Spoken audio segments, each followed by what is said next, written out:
Bonjour, bonjour, bienvenue à toutes et à tous sur Cocotte TV. On est chez Thermaltech, on est en train de faire du vélo puisque Thermaltech est devenu importateur de vélos à Taïwan. Je suis dans la côte, c'est trop dur. Moi je suis en descente, Donc, je m'en sors super bien.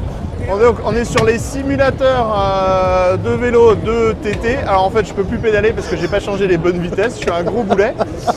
Et donc, si vous voulez avoir une utilisation, voire une utilisation des petits bureaux TT qui se montent et qui redescendent, vous en avez une ici. Franchement, c'est vraiment hyper dur. Et je sais pas comment on change les vitesses. Donc, en gros, c'est mal parti. Je vais tout casser. Non, à voir, c'est costaud. Bon, voilà. Donc, on est sur le vélo avec le simulateur. On peut tourner la roue ici. Ça permet de rouler. Et là, on a mis stop et on va passer au vrai produit Thermaltech. Du coup, je suis vraiment un peu essoufflé. Tu commences, Sébastien? Allez, je commence. Ok, donc on va aller. J'étais en descente, ça va. On va aller tout au bout là-bas. Vous pouvez remarquer notre forme olympique pendant ce Computex.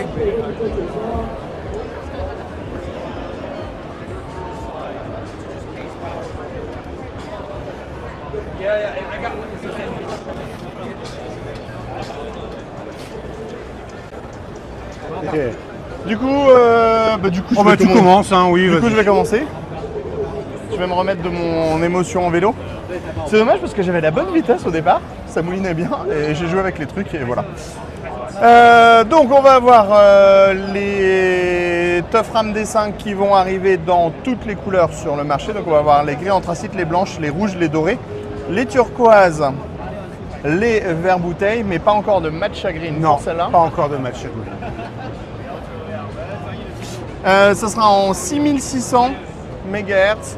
On va avoir aussi prochainement du 7600 qui va arriver. Donc sur la gamme Tough Ram XG RGB D5, on a les designs classiques et on va avoir peut-être, puisqu'on est sur des prototypes pour le moment, des designs qui vont arriver en fibre de carbone. J'ai resserré la petite vis parce que le stabilisateur était un petit peu défaillant sur le moment. Donc au niveau des fibres de carbone, il va y avoir de la fibre de carbone classique, de la fibre de carbone avec des incrustations de rouge et de la fibre de carbone qui fait des dessins en carré et c'est plutôt mignon. Très. Du coup, on va par là-bas. Faut que tu ailles... On a du water cooling ici si besoin, un C'était peu. ici les water cooling. Et de ce côté aussi. Donc on va à nouveau... Ah oui, il y a un petit waterblock, on ira après. J'y vais après. On va avoir les distroplates. Donc la nouveauté sur les distroplates, c'est qu'on va pouvoir intégrer, on le verra dans la machine qui est juste après, on va pouvoir intégrer les petits écrans LCD de TT sur la face avant. Ce qui fait qu'on perd un petit peu en hauteur de réservoir. Par contre, on gagne un accessoire qui est super sympa au niveau du design. Si vous reculez, Lucas va vous le montrer sur la caméra avec la version LCD complète.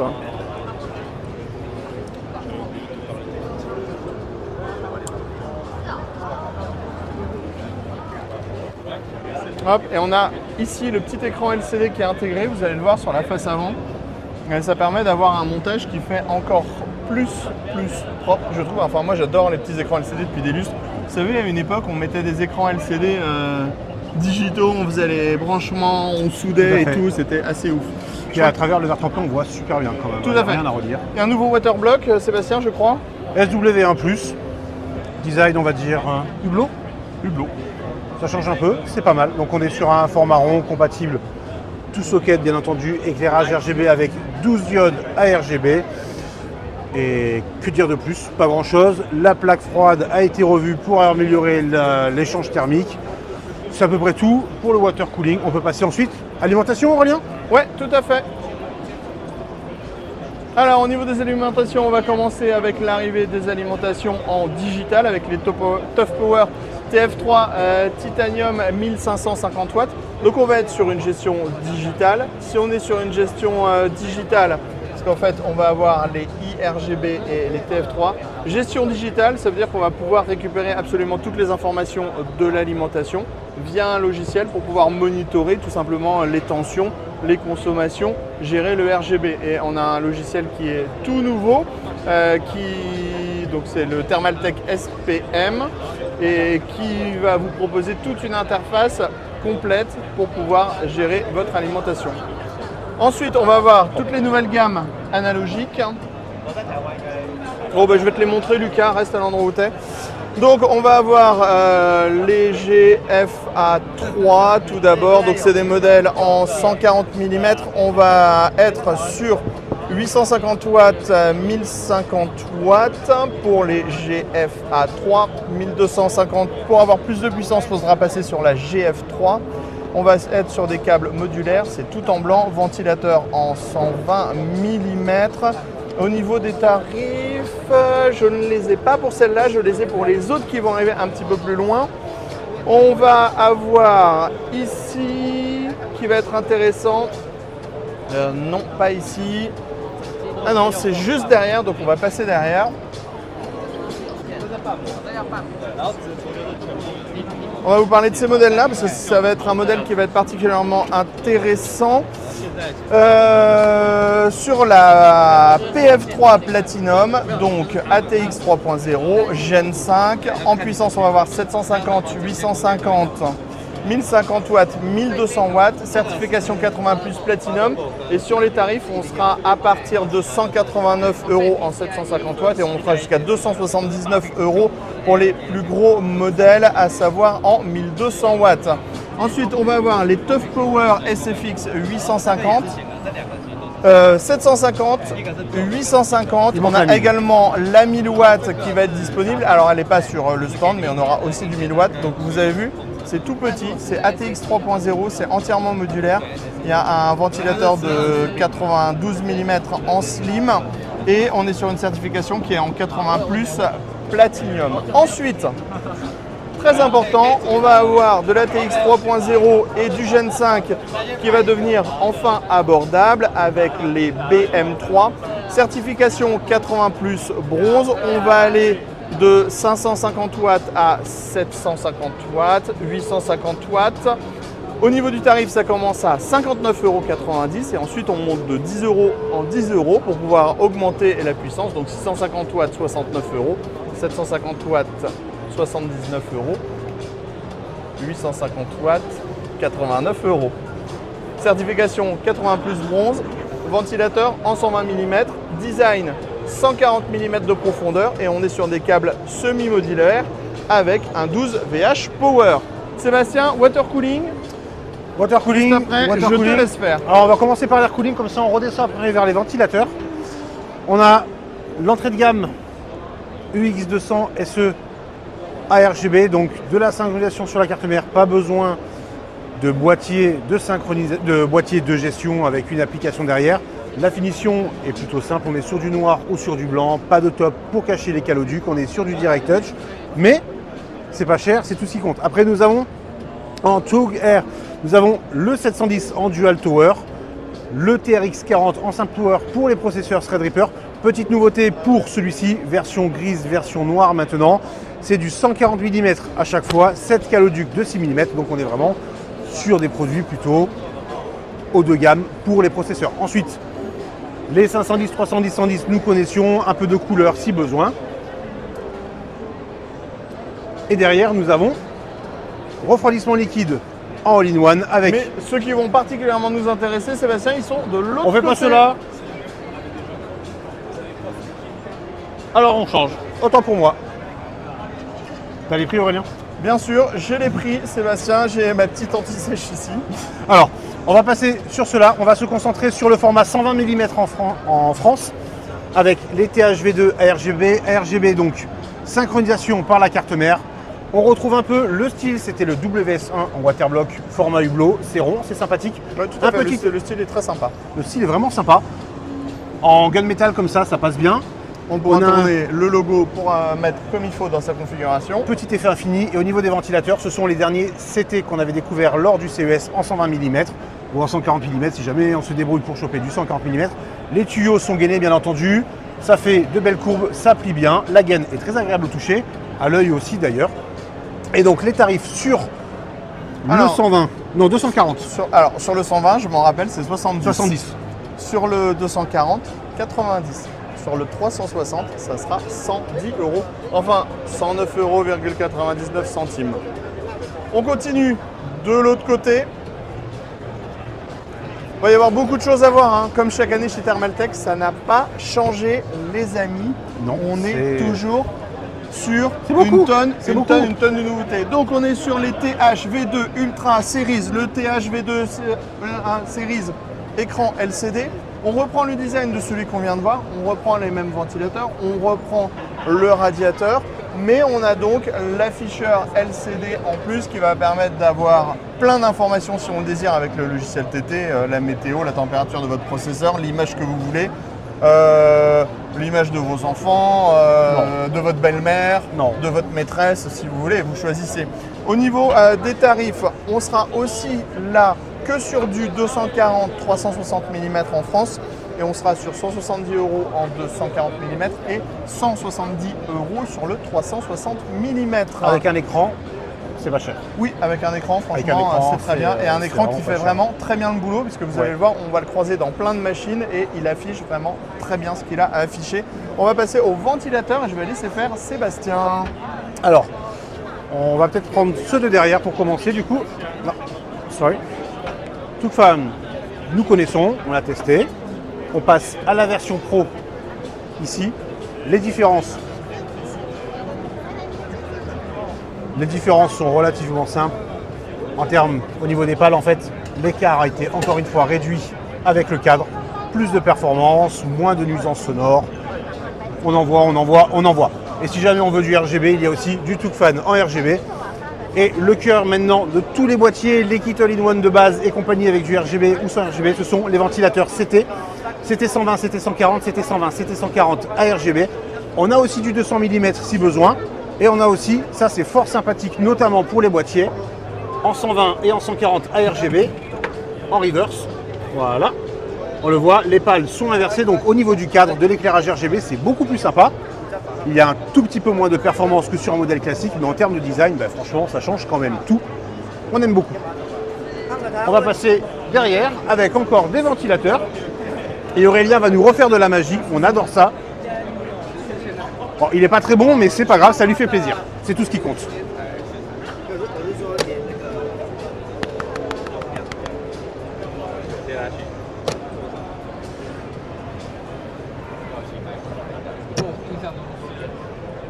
Oh, tu l'as cassé.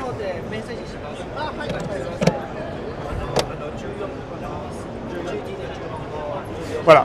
Les Swafan EX1214 passent de RGB à ARGB, donc on enlève le petit boîtier de contrôle qui était ici. On passe au boîtier de contrôle qui n'existe plus, synchronisation. Ce sont des Swafan, ça veut dire tout simplement, hop, on prend, on enlève les pales, on change les pales pour avoir le sens qui est en reverse et toujours avoir les pales qui sont visibles. Voilà. Connecteur magnétique, ça marche bien, rien à dire. Le tarif était 59. Non, plus. 69 89 79, 90, c'est exactement ça, avec les 3 ventilateurs, plus les 3 pales inversées. Exactement. Voilà, donc c'est vraiment, moi je trouve un bon tarif. En plus, on a grave du RGB. Sans parler des... On a les pales inversées en bonus et 3 ventilateurs magnétiques qui se fixent clairement à ce tarif. Voilà, t'es fan, t'es pas fan, tout ce qu'il faut, c'est que tu sois fan. On passe au boîtier, on va laisser Aurélien. On enchaîne avec les boîtiers. Donc on est sur toute la nouvelle gamme CTE. On va avoir 3 nouveaux boîtiers CTE. Mais alors, que veut dire CTE s'il te plaît Aurélien? Central Thermal Efficiency. Donc merci. En gros, on a inversé le sens des composants pour qu'on ait cet effet de cheminée en fait au niveau de l'air qui fait que l'air au centre du boîtier va être moins chaud et ça va abaisser la température de tous les composants à l'intérieur du boîtier. Ici, on est sur les CTE en version 750 avec la version TG ARGB, la version R. La version TG ARGB, elle a le droit à un petit peu de verre trempé sur la partie avant et des ventilateurs ARGB. La version R, elle est plus orientée Airflow. Alors, comme on le disait, tout va être inversé à l'intérieur, donc en fait la carte mère va être montée vers le haut, ce qui veut dire qu'on va avoir l'accès à tous les ports carte graphique, carte mère par la partie haute. Vous voyez, c'est bien organisé, on a pas mal de hauteur. On peut démonter cette partie-là et en fait, on va retrouver un passage qui va permettre de faire passer les câbles à l'arrière. Donc, c'est très bien organisé et c'est très facile à mettre en place. On a plein d'emplacements pour mettre absolument des tonnes de ventilateurs, absolument partout dans le boîtier. On est par contre sur un boîtier qui est assez volumineux.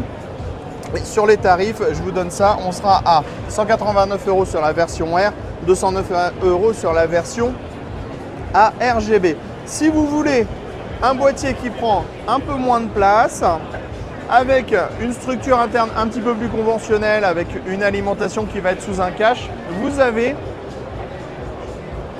le CTE T500 qui va aussi arriver en version R et en version TG ARGB. Là, vous le voyez, on est plus sur un format tour tout en hauteur, toujours avec la carte mère qui est installée avec les ports vers le haut, donc la carte graphique qui va être à la verticale et l'alimentation va s'installer dans la partie basse. Si vous regardez sur la version blanche, c'est beaucoup plus simple de découvrir tout l'intérieur puisqu'il y a un peu plus de contraste. Et ici, on va donc avoir les ports qui vont ressortir, carte mère, carte graphique, on a de la hauteur disponible, on a ici le petit cache, on passe les câbles, on ressort derrière et ça va permettre d'accéder facilement au port de la carte mère. Et vous le voyez, l'installation est vraiment, on prend l'air, ça va remonte et on peut installer une tonne de water cooling custom. Au niveau des tarifs, je sors mes petits papiers. Pour le 500R, on sera à 169,90 €. Pour le 500 RGB, on sera à 189,90 €. On passe à l'autre CTE, qui est donc le CTE. Hop, je passe devant la caméra. Le CTE 700. Le CTE 700, en fait, il est entre le 750 et le 500. On retrouve l'alimentation qui est sur le côté. Et on a un format qui est juste un petit peu moindre, donc on ne va pas repasser des heures sur celui-là. On est vraiment sur le même type de configuration. Et je n'ai pas noté les prix en plus. On doit être, à mon avis, exactement entre le tarif du 750 et du 500. On commence à... Je t'attends juste 2 secondes, je me suis fait taper dessus par Pépi, on a oublié des ventilateurs. Ah ben, on ira après. On ira après. On fait tous les boîtiers. On continue avec un boîtier qui va être intéressant.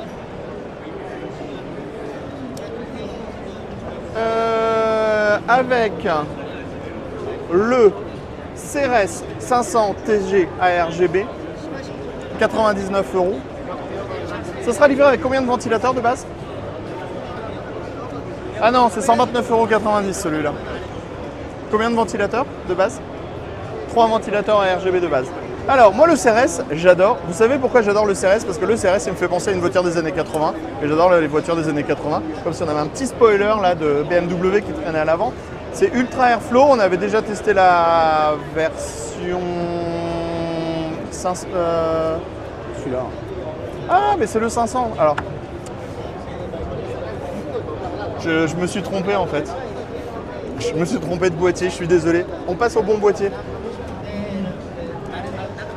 Bonjour, bonjour, bienvenue sur Cocotte TV. On va vous parler du CRS 300 TG ARGB.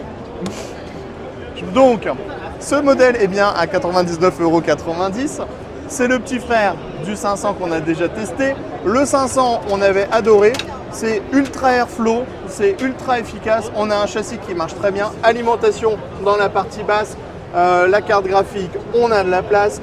On a des ventilateurs RGB, on a une bonne ventilation comme on vient de le dire. Et le design, on reprend le design des années 90 et on pourra mettre en petite option le petit afficheur LCD sur le côté, 99,90 €. Ça sera disponible en noir, ça sera disponible en blanc et tout ça au même prix. Et on aura aussi du matcha green peut-être un jour. Oui, j'ai encore changé de colonne, je suis désolé.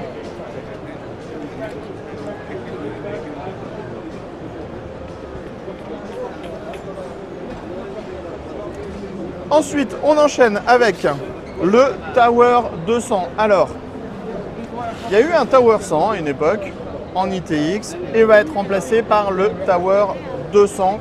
Le Tower 200, on reste sur de l'ITX, on a un petit peu plus de largeur. Et on va pouvoir installer une carte graphique en 4090, vous en avez une ici, donc on a beaucoup de profondeur. Le boîtier est compatible avec les systèmes de water cooling sur le côté, maintenant en 240, 280 mm. Et au niveau du tarif, on sera à 129,90. Je me suis encore trompé. Vous savez, par moment, on ne peut pas tout retenir. Surtout chez Thermaltake, il y a trop de choses. Bien sûr, on aura différentes couleurs, noir, blanc, comme toujours. On continue avec toi, Sébastien. On retourne juste au ventilateur et après on aura fait le tour, un grand tour, un long tour. Très grand tour. Ça fait 20 minutes qu'on est avec vous chez Thermaltake. 20 minutes, c'est long 20 minutes. Donc bien sûr, avec 20 minutes de vidéo, on fait forcément des erreurs. Donc la gamme Swafan GT en 12 et en 14, c'est un mix entre du Swafan et du Tucfan. Donc on est plutôt sur un positionnement haut de gamme avec des pales qui restent quand même proches du cadre. Conception en pomme. Et voilà, on choisit le sens de rotation. On a un design qui est beaucoup plus sympa. On le voit quand même, hein. Si on met sur un boîtier, ça rend bien. Et on repart ensuite sur le RGB si besoin. Bref, sois fan, on choisit et on aime. Sois fan ou ne sois pas fan, j'ai envie de dire. On termine là-dessus? C'est mauvais, mais oui. On termine là-dessus. Allez, salut, à bientôt.